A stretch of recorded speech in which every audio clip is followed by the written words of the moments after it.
Hello, friends. Today I will be reading to you the 12th Night. So cuddle up, grab a pillow, get comfy, and let's begin.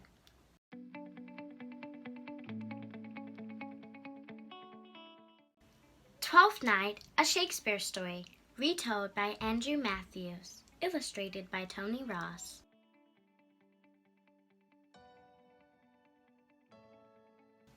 Introducing our characters in the cast list: Sebastian and Viola, twin brother and sister. Olivia, a rich countess. Orsino, Duke of Illyria.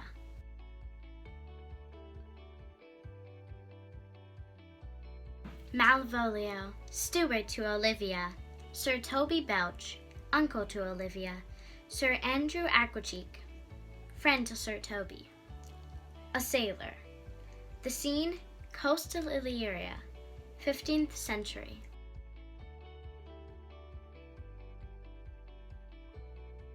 Sebastian and his twin sister Viola were as alike as two raindrops. They had the same light brown hair, bright blue eyes, and winning smiles.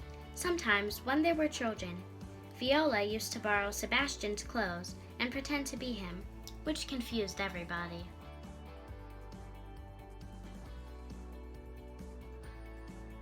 The twins grew up together, were taught together, and they almost died together. That was on the day the ship in which they were traveling foundered on a treacherous reef and sank. Viola saved herself by clinging to Sebastian's clothes trunk and was washed up on the coast of Illyria.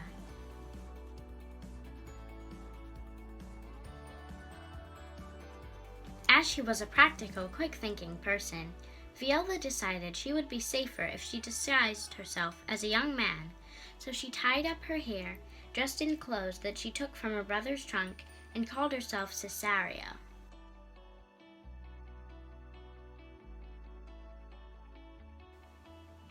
She prayed that Sebastian had survived their shipwreck, and for 3 days she sought news of him, but then her money ran out. So, still disguised as Cesario, she found a job as a page to Duke Orsino, ruler of Illyria. Orsino was delighted with his new page, and before long, Viola had won his confidence, and he had won her heart. The Duke was tall, dark, handsome, rich, and popular with his people, and yet he was not content. He moped about his palace during the day, and in the evening he listened to troubadours singing sad songs. He never laughed and hardly ever smiled.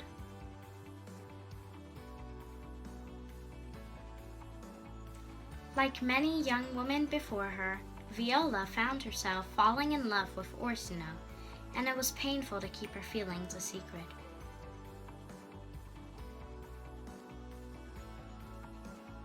The pain became even worse when one day, when they were alone together, she summoned up the courage to ask why he was so unhappy.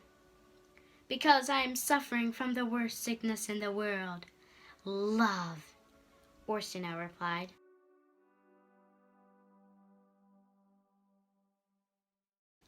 "I'm so in love with Countess Olivia that I don't know what to do, Cesario. I've asked her to marry me a dozen times, but she keeps refusing." "She must be mad," said Viola. "If you asked me to, I mean, if I were a woman, I would marry you at once, my lord."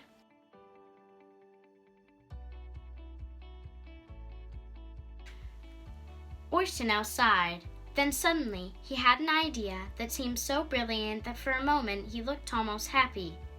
"You know, Cesario, I think you could gain Olivia's trust as quickly as you have gained mine," he said thoughtfully. "Go and see her today. Tell her that if she won't marry me, I'll waste away and die."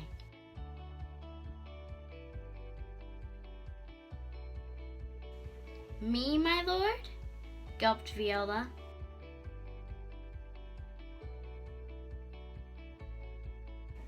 Orsino placed his hand on Viola's shoulder. "You're my last hope. So I must try and persuade Countess Olivia to marry the man I love," Viola thought ruefully. "Why does life have to be so complicated?" Though she did not realize it at the moment, Viola's life was about to become more complicated than she could possibly imagine. Countess Olivia's parents had died when she was still young, and her uncle, Sir Toby Belch, had to come to live with her. Sir Toby was short and plump, with white whiskers and twinkling blue eyes, and his love of wine and good food had turned his nose bright red.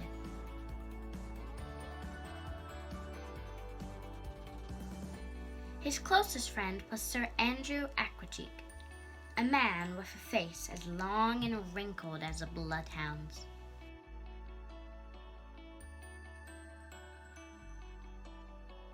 Since Sir Andrew was a bachelor, Sir Toby had decided that he would make the perfect husband for his niece Olivia. However, Olivia's steward, Malvolio, protected her from all unwanted suitors, including Sir Andrew.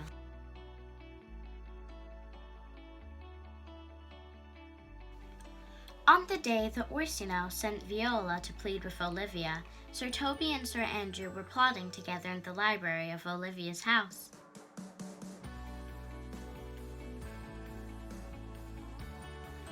"If I could only be alone with her for 5 minutes," Sir Andrew grumbled. "But Malvolio will not let me see her. He won't even give her my letters. My niece has given him far too much control of her affairs, and it's gone to his head," grumbled Sir Toby.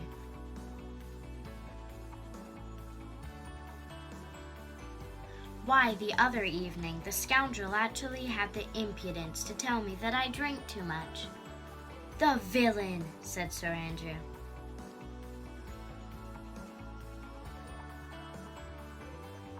"But I intend to teach him a lesson," Sir Toby said with a mischievous grin. "Mark my words, old friend, before the day is over, Malvolio will be out of your way." While her uncle schemed in the library, Olivia was strolling in the garden with Malvolio at her side.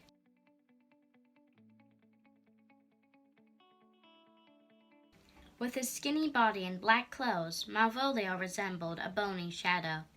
"A young man called Cesario wishes to see you, my lady," he was saying to her. "He brings a message from the Duke Orsino." "Tell him to go away," said Olivia, and her green eyes flashed as she tossed her dark red hair in irritation. "I have, my lady," said Malvolio, "but he says he will stand at the gate all afternoon if he has to." Malvolio sniffed haughtily. "He is a most insolent young fellow."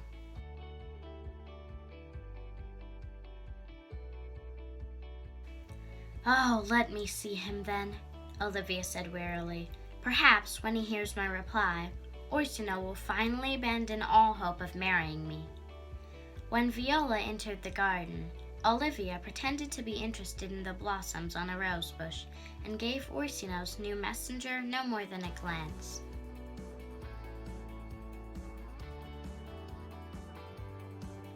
"Sweet lady," said Viola, "now I see how beautiful you are. I understand why my master is so in love with you."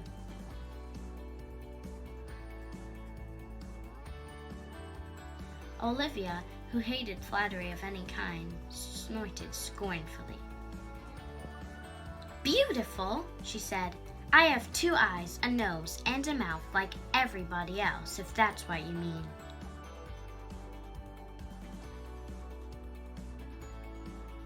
"Ah, so you are proud as well as lovely," said Viola. "It's a pity that the Duke loves such a lady with a hard heart."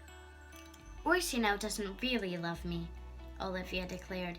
"He's just in love with the idea of being in love. Go and tell him I cannot make myself love him just because he wants me to." She looked up from the roses, and as she did so, she saw quite the most beautiful young man she had ever met.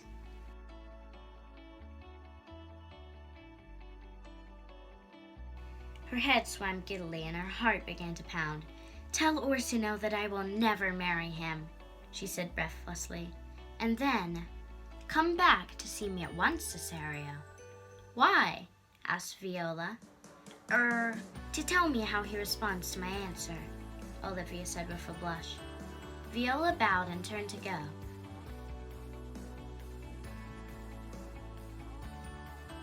leaving Olivia alone with a whirlwind of thoughts and feelings she'd never experienced before. One moment, Olivia wanted to laugh out loud, and the next she wanted to burst into tears. She was so confused that she did not notice Malvolio approaching. He seemed to drop out of the sky and land in front of her. "I hope that young man did not offend you, my lady," Malvolio said. "Offend me?" said Olivia. "Why, no. I mean, yes, he did." On impulse, she pulled a ring from one of her fingers. "He brought me this ring from the Duke. Return the ring to Cesario and tell him I don't want it."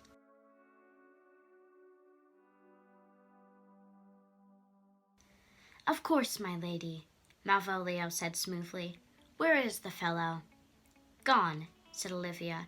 "If you run, you'll soon catch up with him." "What? Run? I?" gasped Malvolio.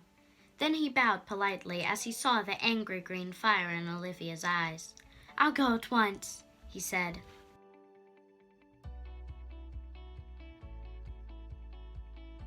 Viola walked slowly. Her heart was heavy for Orsino and herself, and when a voice from behind called out, "Cesario?" For a moment she had forgot that it was the name she had given herself, and did not remember until the voice called out again, "Cesario, ho there!"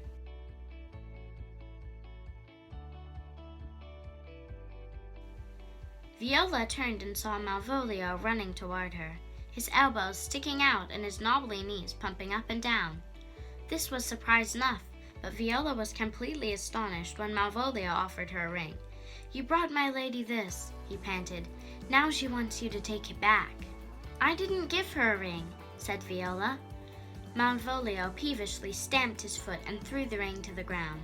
"Let it lie here, then," he snapped.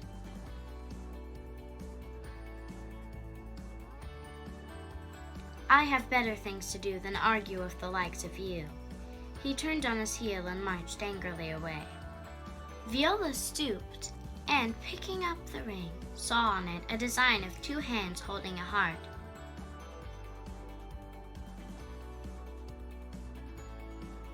"But this is a love token," she thought. "Young women don't send love tokens to other young women." The truth fell on her like an avalanche. "Oh no," she cried. "Olivia thinks I'm a man, and she's fallen in love with me."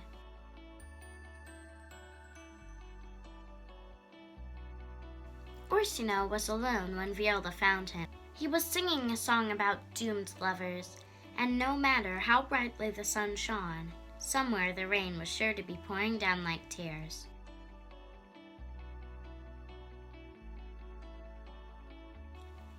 Viola waited until the song was over, then told Orsino what Olivia had said.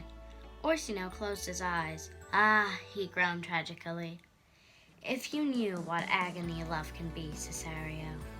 "Oh, I do, my lord," Viola said. Orsino unpinned a brooch from his doublet and handed it to Viola. "Then go to Olivia again," he said. "Give her this brooch, and tell her that even though she will not be my wife, my love will last as long as the diamonds that are set into it."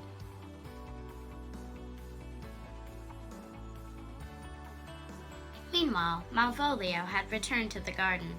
Olivia was not there, but as he hurried toward the house to find her, he found a letter lying on the path and picked it up.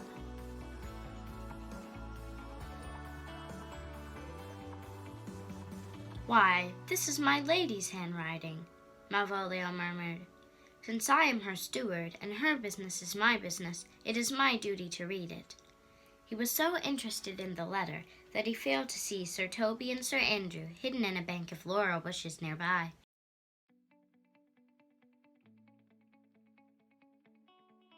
"To M, my dearest love," Malvolio read aloud. "Though you are my servant, you are master of my heart. Be bold, and my hand is yours. If you love me, wear yellow tights, cross-gartered as a secret sign." Malvolio clutched the letter to his bosom. "Olivia loves me," he burbled. "I must change into yellow tights at once."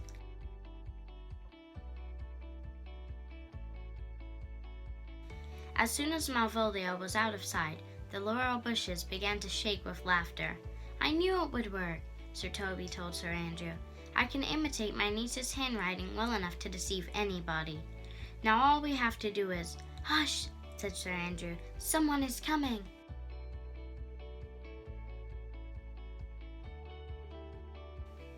Olivia and Viola were deep in conversation. They stopped in front of a bank of laurel bushes, and Viola said, Then you have no new answer for the Duke? No, said Olivia, clutching Viola's hand.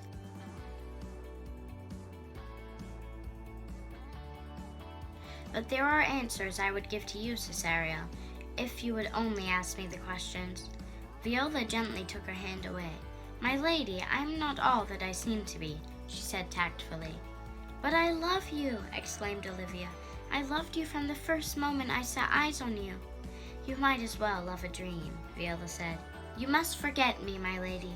And she slipped away, leaving Olivia in tears. In the bushes, Sir Andrew quivered with rage. That chit of a youth has stolen Olivia's love, he hissed.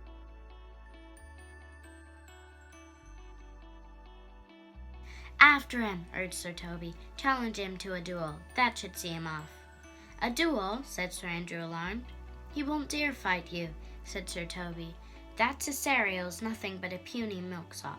He'll turn tail and run the moment you draw your sword. While Sir Andrew went to waylay Viola at the garden gate, Olivia stumbled toward her house. Her eyes filled with tears. Oh, Cesario, she whispered, I must see you again, if only for a second. Then she saw Malvolio walking toward her. He was wearing yellow tights as bright as canaries, and his face was stretched into a ghastly smile. Well met, my angel, he simpered.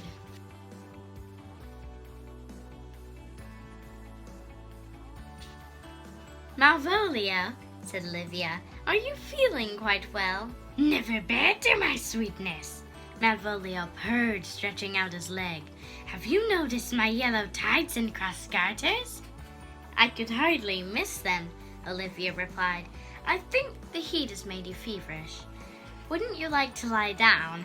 Yes, with you by my side, said Malvolio. Help! Cried Olivia. Servants, take Malvolio away! He has lost his wits!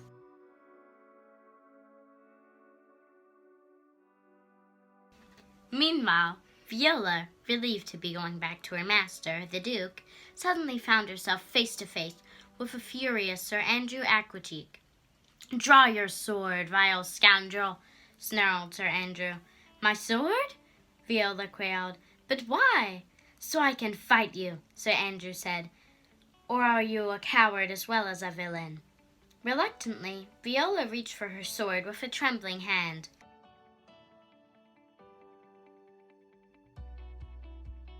And at that same moment, most fortunately, a loud voice shouted, Stop! A hefty sailor appeared through the gateway. If you harm one hair of this young man's head, he whined Sir Andrew, I'll carve you up like a joint of beef.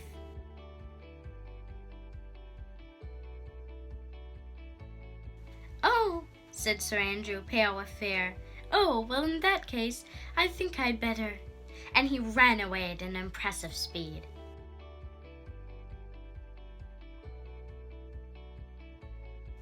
Viola felt weak with relief. How can I ever thank you, kind stranger? She said to the sailor. Stranger? Scowled the sailor. That's a fine thing to call the man who saved you from drowning.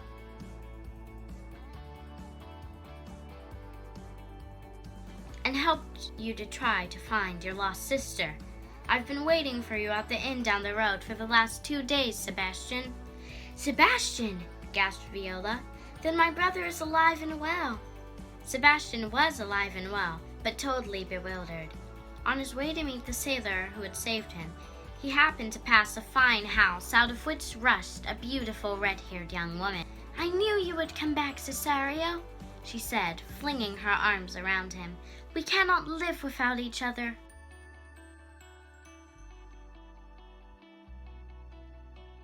But my lady, Sebastian said. Call me Olivia, my dearest, said Olivia. Sebastian looked into Olivia's eyes. He He was about to tell her that she had made a terrible mistake and that his name was not Cesario, but then his heart began to beat faster as love worked its magic on him. "This must be a dream," he said softly, "but please don't wake me up yet," and he hugged Olivia tightly.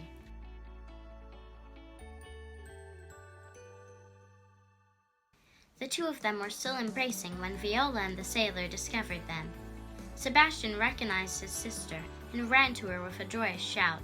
He lifted Viola high into the air while Olivia and the sailor looked on open-mouthed.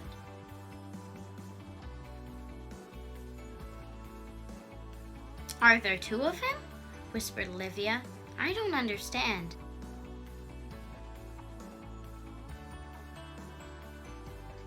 "It seems so," said the sailor, scratching his head. "If you ask me, my lady, someone has a lot of explaining to do."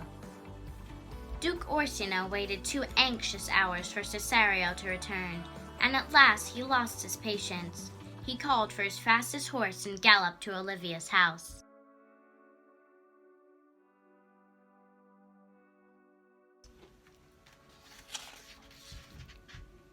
In the hall, he was met with the strangest sight. Cesario and Olivia, arm in arm, and behind them a smiling priest holding a Bible. "Cesario!" Orsino thundered. "Release that lady."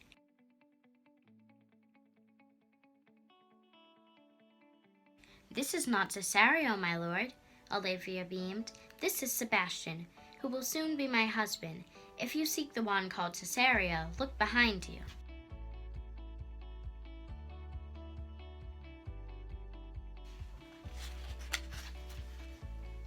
Orsino turned and saw Viola wearing a dress that Olivia had lent her. She looked so lovely that she quite took Orsino's breath away, and he instantly fell head over heels in love with her. "If you take my advice, you'll marry her straight away," Olivia told the Duke. "She loves you with all her heart. And now I see her as her rightful self. I love her with all mine," Orsino declared. And so there was a double wedding in the house of Countess Olivia, and that night the windows were bright with lights, and the air was filled with the sounds of music and celebration.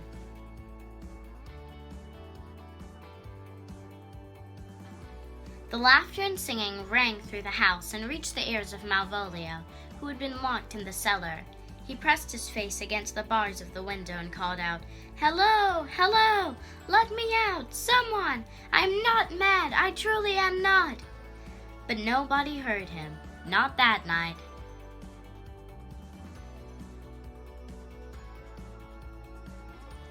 The end. Now, for deeper understanding, let's read the analysis of the theme. Appearance in Twelfth Night. It's easy for people to get identical twins mixed up. In Twelfth Night, Shakespeare uses this idea with hilarious results. Beneath the comedy, though, Shakespeare makes a serious point about how we judge people by the way they look. Viola dresses as a man, and everyone assumes that she is one. Malvolio's tricked into wearing bright yellow tights and makes himself look ridiculous. When Viola dresses in her brother Sebastian's clothes and pretends to be Cesario, she has no idea of what it will lead to. She falls in love with Duke Orsino, but can't tell him because he thinks that she is a man. Then Countess Olivia falls in love with Cesario and things become really complicated. Part of the fun for an Elizabethan audience came from the fact that all the female parts were played by boys. So when Viola appears as Cesario, the actor would have been a boy pretending to be a girl pretending to be a boy, as if the story wasn't complicated enough. As in most of his comedies, Shakespeare pokes fun at people in love. Orsino believes he loves Olivia, but actually he is in love with being in love. When Olivia falls for Cesario, she is transformed from a sensible, independent young woman to a lovesick teenager. Shakespeare shows how misleading appearances can be, and that what is in people's hearts is far more important than the clothes they wear. Thanks so much for watching. Don't forget to like and smash that subscribe button so I can make more videos like this for you.